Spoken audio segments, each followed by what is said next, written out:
要说庐山最有名的诗句，除了李白的望庐山瀑布，就是苏轼的这首了。横看成岭侧成峰，远近高低各不同。不识庐山真面目，只缘身在此山中。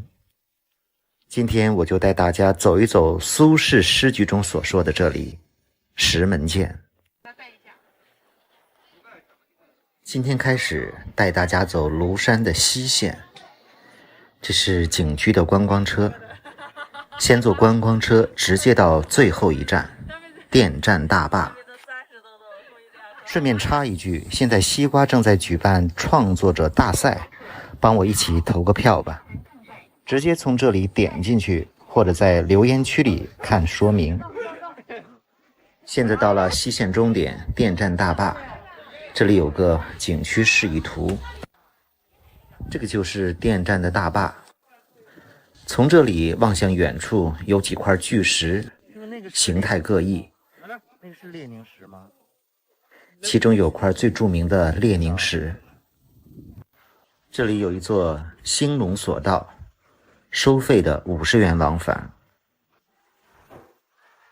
这条索道下面是石门涧，石门涧应该算是西线第一景，但是去石门涧的人非常少，因为这里不但要坐索道下去，还要另外收费49元。之所以要去石门涧，第一是总听说石门涧才是西线的第一景，第二最吸引我的，很多人说石门涧就是苏轼的诗《题石林壁》里面横看成岭侧成峰，远近高低各不同，不识庐山真面目，只缘身在此山中。这首诗据说是苏轼在这里看到之后写下的诗。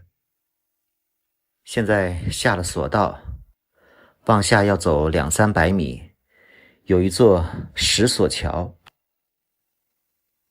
这座桥不小，从很多角度都可以看到它，甚至很多人坐索道下来就是为了在这个桥上走一走，就又返回了。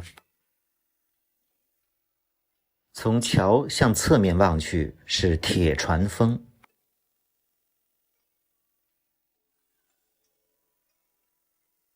铁船峰也是庐山非常著名的山峰，毛泽东曾在这里拍过照。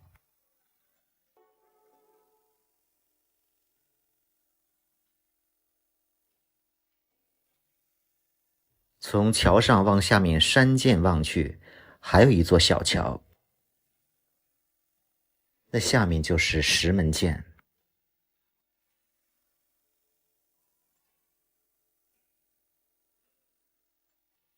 可能是收费的索道加上石门涧有收费，所以几乎来庐山的人很少人到石门涧。回到桥边往左走就是石门涧的入口，在这里买票49元。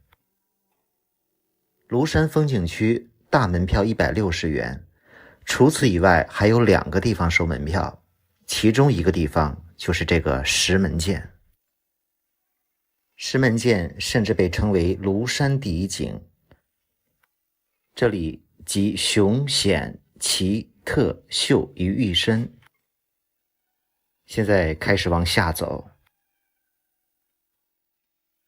这个放藤椅的地方就是当年毛主席在这里拍庐山照片的地方。这个就是铁船峰，这个山也可以徒步上去的。现在继续往下走，这个就是刚才在索桥上看到的下面小桥。回身看，上面这个就是刚才的石索大桥。这个铁船峰貌似一艘大铁船，相传是飞到这里来的。现在继续往下走，这个石门涧往下的路也非常陡峭，感觉比三叠泉更加累。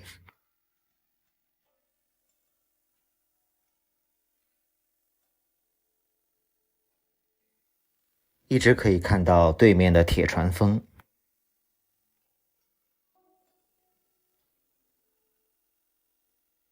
沿途的峭壁上也有很多题词题字。当年徐霞客在庐山待了6天，这个石门涧也是徐霞客到过的地方。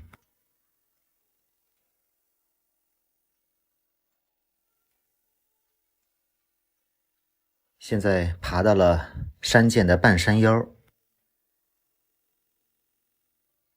和三叠泉相比，这里沿途的风光更漂亮一些。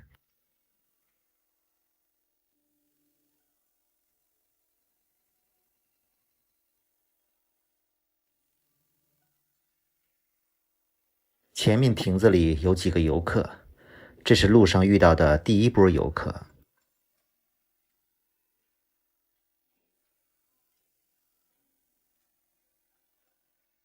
从山上流下来的小瀑布，高达100米。这个位置就是刚才几个游客待的小亭子上看到的景色。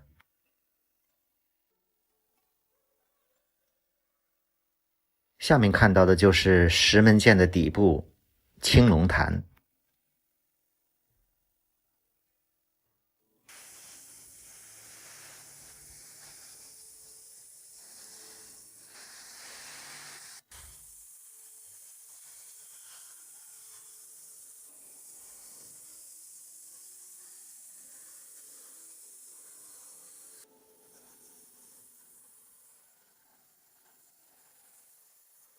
这就是青龙潭，四面都是高山绝壁。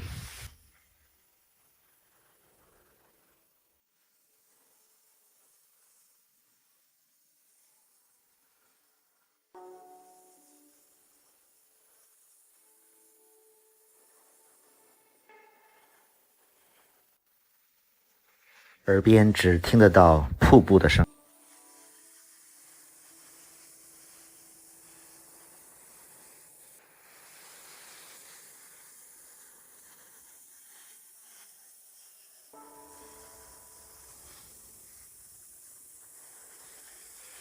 这个位置是一个绝佳的观赏地，可以看到很多山峰上的巨石，形态各异。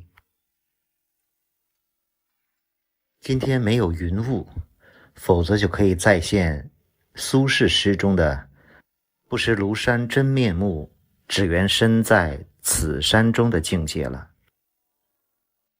从这里可以看到石垒经书、石门大佛、鹰嘴石、陆龟回头、天狗望月等很多巨石。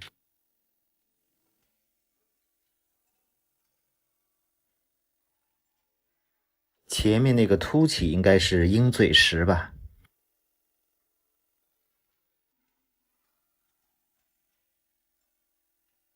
上面是经书，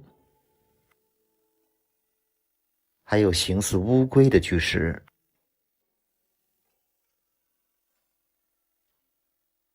从刚才石门涧的售票处走到这里，大约用时40分钟。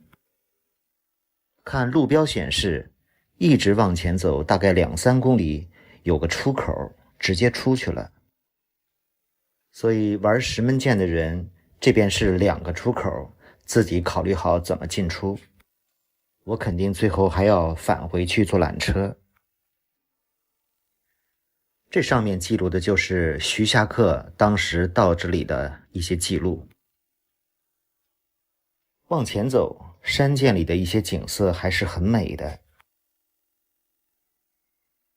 在这个石门涧中有一个著名的石壁龙虎亭，我要走到那里。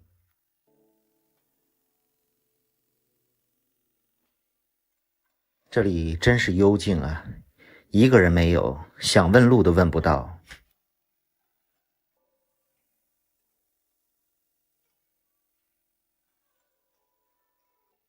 我想当年的徐霞客在这里游玩也是一个人吧。徐霞客在庐山待了6天，我打算待7天。这个位置看这个鹰嘴石更清晰。过了第3个小桥，终于看到这里有一个标识龙虎擎，这是一幅天然的石壁画，是当年李四光发现的。我们一起来看一看这个龙虎擎能不能找到龙和虎。左边是虎，右边是龙。天哪，这个比较难。能看清吧？左边这就是向右扭头的老虎，右边是一个栩栩如生的龙的形状。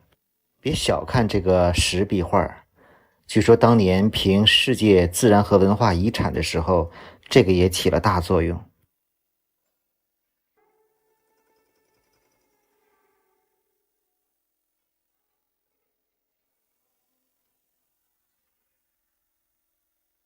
这个旁边还有个什么建筑？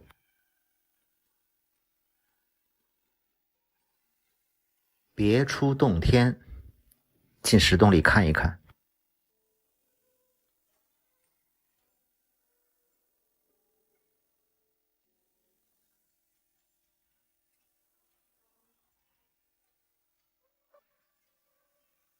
头顶有一个透出光来的小洞。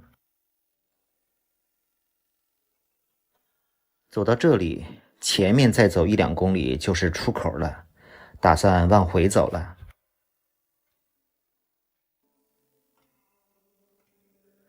往上还要爬半个多小时。这么美的景色，还是拍个照吧。至此，这个庐山第一景石门涧游览完毕。整个门票49加缆车费50，花费100元。总的来说，这个石门涧景色还可以，爬起来有点累，往返慢慢的玩，大概3个小时。回到铁船峰的时候，在这个拐角遇到了一个熟悉的身影。大家看看他像谁？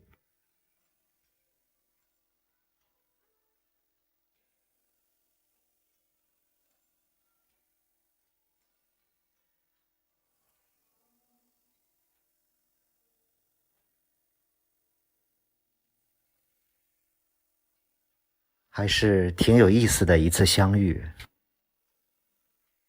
今天的石门涧就到这里，明天继续带大家去西线的其他景点。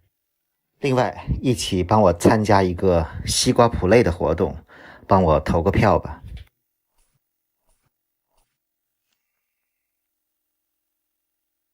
有生之年，愿你没有遗憾。有生之年，愿你笑容灿烂。我现在来到了庐山。愿你三冬暖，愿你春不寒雨，愿你勇敢。庐山是避暑休闲的旅游胜地，打算在这里住1周。结束了广西之旅后，打算去庐山休息1周。先是飞到了南昌，从南昌到庐山非常方便，机场就有大巴直接到九江，然后在九江长途车站直接去往庐山。九江到庐山有很多的大巴，车票16元。坐去往庐山的大巴，中途会统一购买景区的票，160元。这个景区门票是没有时间限制的。买完景区票，继续坐车上山前往庐山。几个人？庐山是一个非常大的风景区，甚至可以把庐山风景区当做一个山上的小城市。去庐山风景区有2种方式，一种是我这种的大巴，10几块钱就可以直接到达山上的汽车站，还有一种就是从山的另一侧坐缆车上山，缆车的单程票价70，往返会便宜一些。坐这种中巴车上山虽然便宜，但是不好的地方是会有一点晕车，因为将近1个小时都是盘山路。这里就是庐山风景区山上的汽车站。庐山景区很大，在旅游旺季和节假日的时候，私家车是不能够上山的，但去庐山的所有景点都有景区的观光车，观光车费70元，可以管7天的时间。我现在买好了观光车票，准备去住宿。从庐山汽车站往前走100米，就是很热闹的地方。这里有条不错的街道，准备在这里找住宿。感觉这个位置去哪里都方便，坐车也方便，准备在这里住下。因为现在又出现了新疫情，所以庐山的游客也很少。我住的这家宾馆，如果是往年至少300，而现在只要1晚100块钱一间。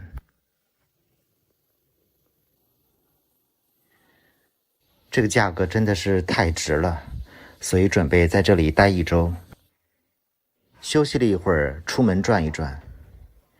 现在庐山的温度也就20多度，非常舒服。街口就是这个孤岭的标志建筑，这是在孤岭的观景广场，可以看到整个庐山的小镇。可以说庐山就是一个山上的小城市，非常舒服。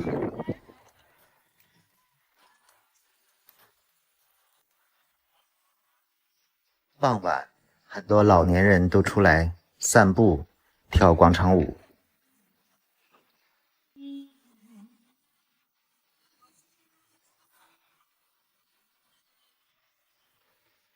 应该说每年暑期都有很多人到庐山来避暑。到庐山旅游最方便的交通还是直接到九江市。庐山风景区里现在常住的人口就要有将近2万人了。从这个街心广场往远处看，下面就是九江市。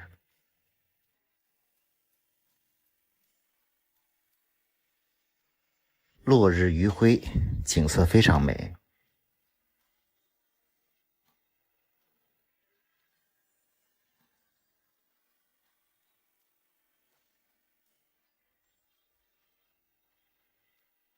晚上遛弯的人在观景台上。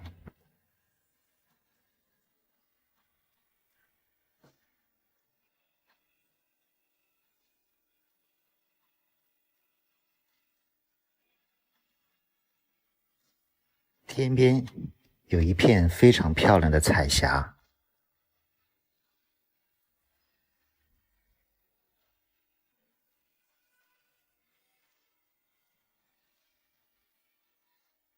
庐山是国内非常著名的风景区，以前我只来过1次。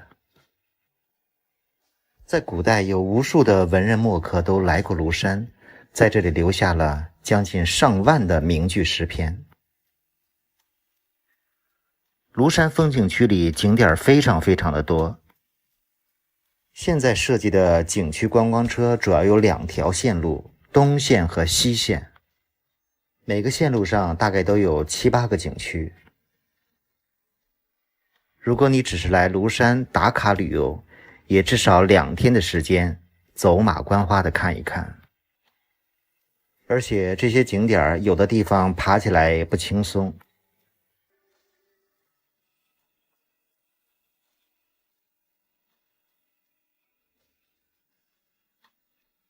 在庐山有好几个地方可以看日出，最著名的地方当然是韩伯口了。这里的日出时间非常早，不到5点就要去。看日出会有专门的观光车，免费的，但是必须提前预定，下午3点半到5点就要去预定。因为这次准备在庐山多待几天，所以要慢慢的玩，也希望把庐山所有最美的景点拍给大家看。可能很多人对庐山的记忆就是电影《庐山恋》了吧。庐山恋也应该算是几十年前最红的一个偶像电影了，也是个旅游风光片吧。当年的张瑜和郭凯敏可比现在的这些小鲜肉小花们漂亮多了。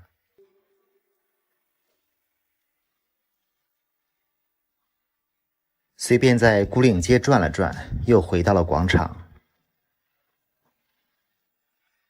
很难得这里这么清静。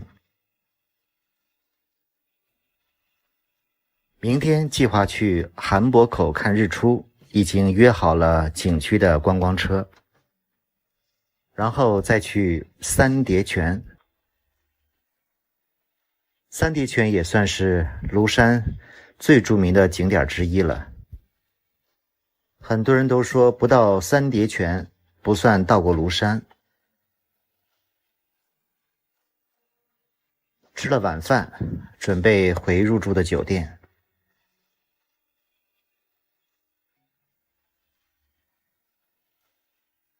这条街晚上还是很漂亮的。